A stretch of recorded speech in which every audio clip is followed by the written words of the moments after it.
آج خوش ہیں بہت اشرف الانبیاء، آ گئی فاطمہ، آ گئی فاطمہ۔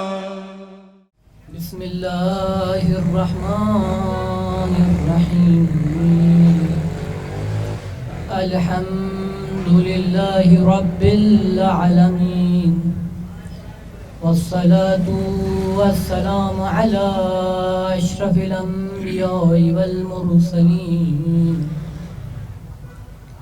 وسیدنا ومولانا ابی القاسم محمد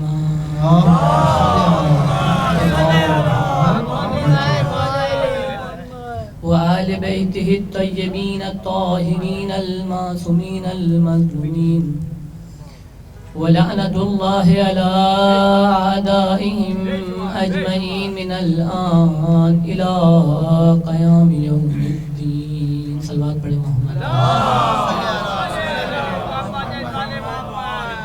بسم اللہ الرحمن الرحیم، انا اعطینک الکوثر فصل لربک وانحر، انا شانئک هو الابتر۔ صلوات پڑھیں محمد۔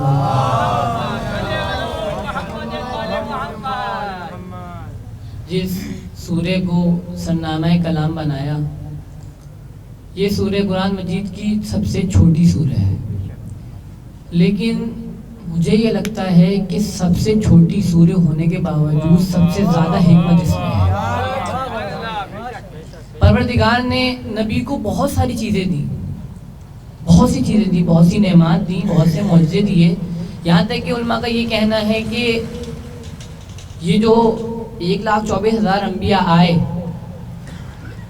ان کو جو معجزے دیے گئے وہ رسول کے معجزے ہیں، وہ ان میں تقسیم کیے گئے ہیں۔ تو اتنے سارے معجزے دیے لیکن کبھی جتلایا نہیں کہ دیکھو رسول ہم نے تمہیں یہ معجزہ عطا کیا، دیکھو ہم نے رسول تمہیں یہ معجزہ عطا کیا، نہیں۔ پروردگار کیا فرما رہا ہے؟ انا اعطینک الکوثر، اے رسول ہم نے تمہیں کوثر عطا کری، اور تم کیا کرو؟ نماز پڑھو اور قربانی کرو۔ یعنی یہ کوثر کوئی ایسی چیز ہے کہ جس کے بدلے میں رسول سے نماز اور قربانی مانگی جا رہی ہے۔ اس کوثر میں وہ بات ہے کہ جس کو ہم سمجھ نہیں پا رہے اور سمجھنے کی ضرورت ہے۔ حالانکہ پیغمبر فرماتے ہیں کہ فاطمہ کو کوئی نہیں سمجھ سکتا، فاطمہ کو اگر سمجھا تو خدا نے سمجھا، یا تو رسول نے سمجھا، یا تو علی نے سمجھا۔ کسی میں اتنا ظرف نہیں ہے کہ وہ فاطمہ کو قبول کر لے، فاطمہ کی عظمت کو قبول کر لے۔ جہاں تک کہ بات ہے جناب فاطمہ کی عظمت، تو عظمت یہاں نظر آتی ہے کہ جو رحمت العالمین ہے، جو تمام دنیا کے لیے رحمت العالمین ہے، دیکھتے ہیں کہ جب فاطمہ آتی ہیں تو اپنی جگہ سے کھڑے ہو جاتے ہیں۔ پر محمد والے محمد آواز بلند نعرہ صلوات، اور اٹھ کے یہ بتاتے ہیں کہ دیکھو فاطمہ کی یہ عظمت ہے میرے قریب۔ لیکن ہم کیا دیکھتے ہیں؟ ہم دیکھتے ہیں کہ جس کے لیے رحمت العالمین کھڑے ہوتے ہیں وہ کہاں کھڑی ہوتی ہے؟ ہم دیکھتے ہیں وہ نماز میں کھڑی ہوتی ہے۔ جس کے لیے رحمت العالمین کھڑا ہوتا ہے جناب رسول، وہ فاطمہ اللہ کے آگے کھڑی ہوتی ہے، یعنی بتاتی ہے کہ دیکھو کہ اللہ کی عبادت کبھی نہ چھوڑنا۔ بہت مشہور واقعہ ہے کہ ایک دفعہ نابینا گھر میں آیا تو جناب فاطمہ پردہ کرنے لگی اور اٹھ کے چلی گئی۔ جناب رسول خدا نے بعد میں فرمایا کہ اے فاطمہ تم اٹھ کے کیوں چلی گئی؟ وہ تو نابینا ہے، تمہیں نہیں دیکھ سکتا۔ کہا کہ بابا میں تو دیکھ سکتی ہوں، وہ میری خوشبو تو سن سکتا ہے۔ اور ایک جگہ ہم یہ دیکھ رہے ہیں کہ جناب فاطمہ نابینا کو دیکھ کے اندر چلی جاتی ہیں، پردہ کرتی ہیں۔ اور ایک دفعہ ہم یہ دیکھتے ہیں کہ جناب فاطمہ باہر نکل کے خطبے دے رہی ہیں۔ تو کیا وجہ ہے کہ ایک دفعہ نابینا سے بھی پردہ کیا جا رہا ہے اور ایک دفعہ خطبے دیے جا رہے ہیں. تو معاملہ یہ سارا شرم کا ہے کہ شرم اتنی تھی کہ نابینا کو دیکھ کے اندر چلی گئی کہ نابینا ہے، میں دیکھ سکتی ہوں، مجھے سن سکتا ہے. لیکن جب خطبے دیے تو اس بات کی شرم تھی کہ ولی تنہا رہ جائے، امام تنہا رہ جائے اور میں خطبے نہ دوں، مطلب امامت کو بچانا. آج ہماری ایک بہت بڑی ذمہ داری ہے کہ امام کے فرمان کو قائم رکھنا ایک بہت بڑی ذمہ داری ہے اور آسان نہیں ہے دلانے کے لیے. یہ چیز بڑی مشکل ہے. کہتے ہیں کہ فاطمہ وہ عظمت ہے. چھٹے امام کا قول ہے کہ اگر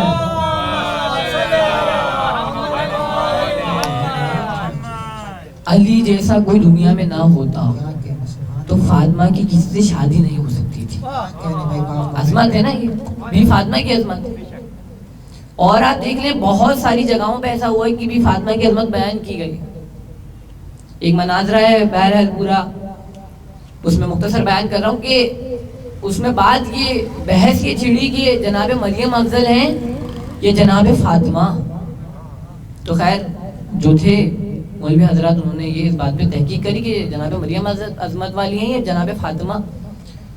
خیر جب تحقیقات ہو گئی رزلٹ سامنے آیا، کہا کہ ہم نے رزلٹ یہ نکالا کہ مریم زیادہ افضل ہے فاطمہ سے. کہا کہ کیوں؟ کہا کہ باقاعدہ مریم کے لیے قرآن میں آیت ہے کہ فرشتے نے پکارا کہ ہم نے مریم کو پاک و پاکیزہ کر دیا تو زیادہ عظمت والی مریم ہو گئی. جب انہوں نے کہا کہ اس محفل میں ایک شہزادی کے چاہنے والا بیٹھا تھا، اٹھ کھڑا ہوا، کہا کہ کیا تم جانتے نہیں ہو کہ مریم کے لیے صرف طاہر طہرا قرآن میں صرف ایک لفظ استعمال ہوا ہے اور فاطمہ کے لیے پوری آیت کے اتنے سارے لفظ انما یرید اللہ لیذھب عنکم الرجس اہل البیت ویطہرکم تطہیرا.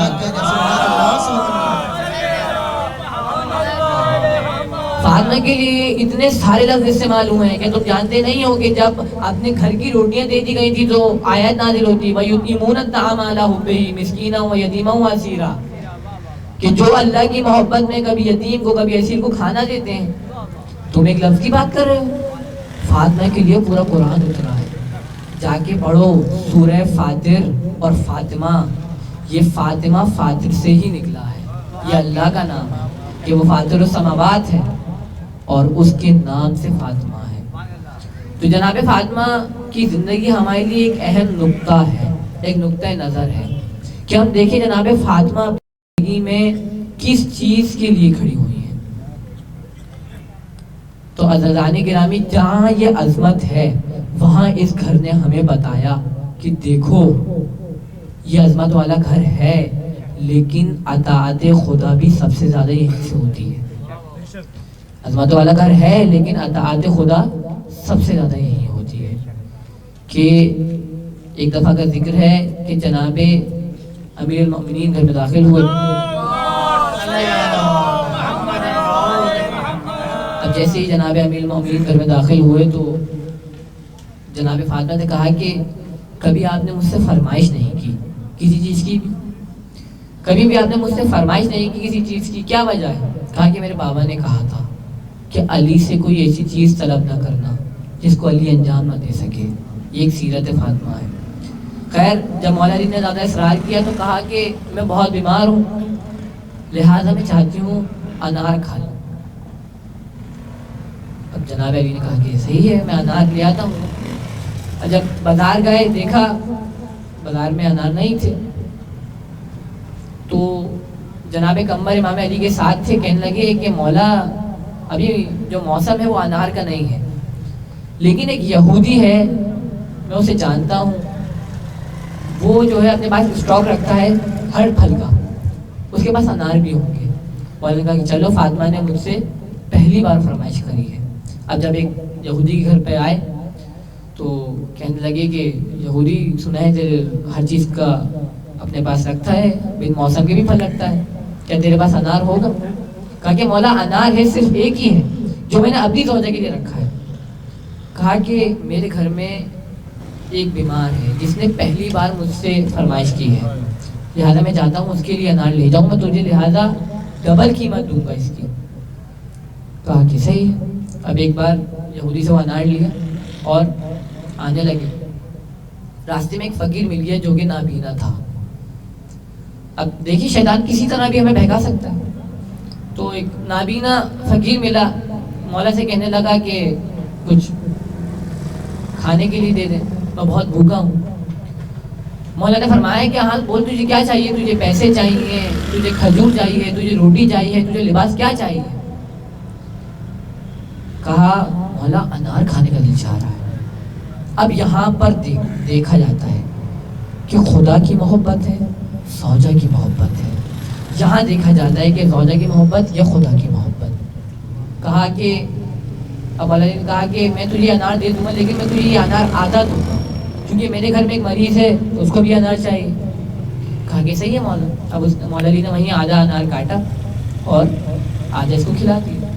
اب جیسے ہی کھلایا اس نے کہا کہ میں چاہتا ہوں کہ دوسرا انار بھی کھا لوں، آدھا جو بچا ہے وہ بھی کھا لوں۔ اب یہاں پر اطاعت خدا یہ تھی کہ جس فاطمہ نے پہلی بار فرمائش کی تھی انار کی، وہ آدھا انار بھی دے دیا۔ عزیزان گرامی ہم سمجھتے نہیں ہیں کہ ہم یہ سمجھتے ہیں کہ جو ہم نے راہ خدا میں دے دیا وہ گیا نہیں، وہ محفوظ ہو جاتا ہے۔ اب یہاں پر جب امام علی نے انار دے دیا، ایک بار گھر پہ آئے، جناب فاطمہ بیٹھی ہوئی تھی۔ کہا کہ فاطمہ معذرت چاہتا ہوں، انار نہیں لا سکا، میں نے بہت ڈھونڈا لیکن انار نہیں لا سکا۔ کہا کہ علی آپ کیا کہتے ہیں، ابھی تو انار کی پیٹیاں آئی ہیں، ابھی تو انار کی پیٹیاں آئی۔ کہا کہ میں نے تو کوئی انار نہیں بھیجا۔ کہا کہ آپ نے کہ رسول خدا سے حدیث نہیں سنی کہ جو تم راہ خدا میں دیتے ہو وہاں وہ محفوظ ہو جاتا ہے۔ تو یہ عظمت فاطمہ ہے کہ انار کی پیٹیاں کون لے کے آیا تھا؟ جو جنت سے حسین کی جوڑے لے کے آیا۔ جناب فاطمہ زہرا بابا سے بلند نعرہ صلوات۔ تو دانی کرام یہ اطاعت خدا کی نا آج کا بس آخری بات کی اخلاق اس گھر سے ہمیں ملتا ہے۔ حدیثی قصہ ایک بہترین اخلاق کی چیز ہے کہ جب گھر میں بچہ داخل ہو اور سلام کرے، کس طرح سلام کرے کہ السلام علیکم یا اے میری مادر گرامی آپ پر میرا سلام۔ پھر پلٹ کر جواب کیسا آتا ہے، اے میری آنکھوں کی ٹھنڈک آپ پر بھی میرا سلام۔ یعنی یہ گھر ہمیں ہر طرح کا درس دیتا ہے کہ کس طرح اپنے بچوں سے پیش آئیں۔ ہم اس طرح لہذا پیش نہیں آتے، ہم گھر میں آتے کہ ساری بچوں سے پوچھتے ہیں کہاں گئے تھے، کیوں گئے تھے، اور سلام بھی کر لیا تو جواب مختصر نہیں۔ بتایا کہ دیکھو یہ گھرانہ سکھا رہا ہے کہ اپنے بچوں کو اس طریقے کی تربیت دو۔ اور جب وہ بچہ بڑا ہوگا بدتمیزی کرے گا تو پھر ہمارا بچہ بدتمیز نہیں۔ ہر کوئی والدین مدرسے میں بچے کو بھیج کر یہ نہ سمجھے کہ ہم نے بچہ مدرسے کے حوالے کر دیا، نہیں، مدرسہ اپنی ذمہ داری نبھائے گا، ضرور نبھائے گا، اسکول والے اپنی ذمہ داری ضرور نبھائیں گے، لیکن یاد رکھیں اگر 4، 5 یا 10 گھنٹے اگر وہ بچہ باہر رہتا ہے تو باقی سارے گھنٹے وہ آپ کے گھر میں رہتا ہے، باقی سارا آدھا دن وہ آپ کے گھر میں گزارتا ہے۔ تو آپ کو اپنے گھر سے بھی تربیت دینی ہے۔ خیر اس کو یہی اختتام کرتا ہوں۔ عظمت فاطمہ کہیں بیان نہیں کی جا سکتی۔ آپ بڑی بڑی کتابوں میں دیکھ لیں، نام لکھے ہیں لیکن نیچے یہی لکھا ہے کہ ہم نے اپنے لحاظ سے اس کی وضاحت کر دی ہے، لیکن اس کی وضاحت رسول اور خدا کے علاوہ کوئی نہیں کر سکتا۔ تو جانے گرامی دعا ہے پروردگار سے کہ ہمیں اہل بیت اور ائمہ طاہرین کی سیرت پہ چلنے کی توفیق عطا فرمائے اور ہمیں مطیع خدا بننے کی توفیق عطا فرمائے، امام کے ظہور میں تعجیل فرما، اور جس نے بھی یہ محفل سجائی ہے اور جو جہاں جہاں سجائی جا رہی ہے ان کی توفیقات میں اضافہ فرما، امام کے ظہور میں تعجیل فرما، ان کے باؤں سے شمار فرما۔ محمد صلی اللہ علیہ وسلم۔